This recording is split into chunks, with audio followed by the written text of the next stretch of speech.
I am Mark Giglio, reading an excerpt from my short story, Robbie's App, for the Buzz Bookstore Excerpt Contest. Virginia and Robbie sat at the dining table. Giles brought his laptop in from his office and set it before his nephew. "And now for your gift, sweetheart, if you would, Robbie. Tell your aunt about your work." "I've been studying the physiological effects on the temporal when we are doing certain activities. Basically, when we are doing something physical, our inner clock is in sync with the natural passage of time. That would mean a minute spent doing exercise equals a minute spent in real time. Our bodies vibrate at a certain frequency. Now, when we're doing sedentary activity, like sitting in front of a computer, for instance, our inner clock slows down and we become out of sync with real time, and our bodies vibrate at a different frequency." Giles saw the confusion on Virginia's face. "Get to your discovery, Robbie," he said impatiently. "Get to the good part. I found I was able to isolate and capture those out-of-sync free radical nanoseconds with a little modification to the computer's camera." "All well and good, just get to the point," Giles said with a forced smile. "I was able to capture little bits of time from other people, and I can transfer that time to you." With his uncle's funding, Robbie created the app and attached it to an invisible virus that circled the world. The app turned on the computer's camera and snatched a few nanoseconds away from each computer user. Robbie recorded those rogue nanoseconds in that sliver of a frequency and turned that frequency into a signal that could travel through the optic nerve and stimulate that part of the pituitary gland to stop and even possibly reverse the aging process. Rob keyed in the code.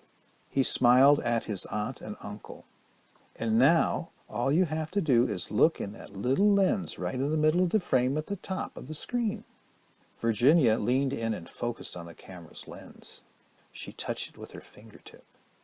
"That thing?" Her eyes opened wider. "What do I have to do?"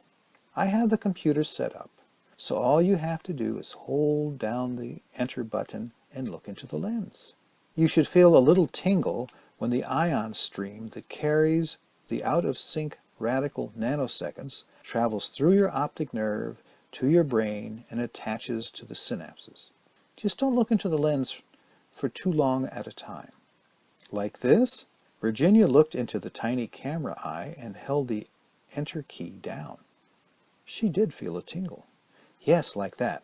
Now, remember, don't overdo it. No more than 30 seconds a day, okay?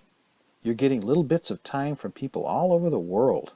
For the next week, Virginia followed Robbie's instructions for using the app. She came to like the tingle when she pushed the enter key. The little cross-hatched wrinkles across her upper and lower lip disappeared. Another week passed. There was a definite improvement in Virginia's golf game. Her shoulders and wrists no longer hurt, and she was able to drive and putt the ball the same way she could when she was in her 30s. Her knees no longer hurt when she stood up. She smiled more. Giles noted the difference in his wife, too. Her hair was fuller, her skin was softer, her breasts were perky, and her bottom was firmer. Virginia was more amorous. Honeymoon amorous. Giles called Robbie.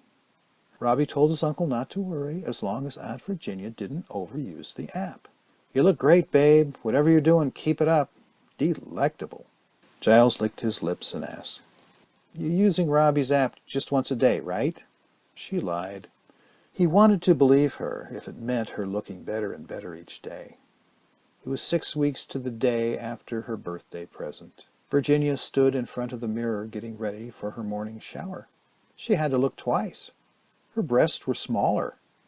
She looked into the mirror, and her lips parted involuntarily. She had a pimple.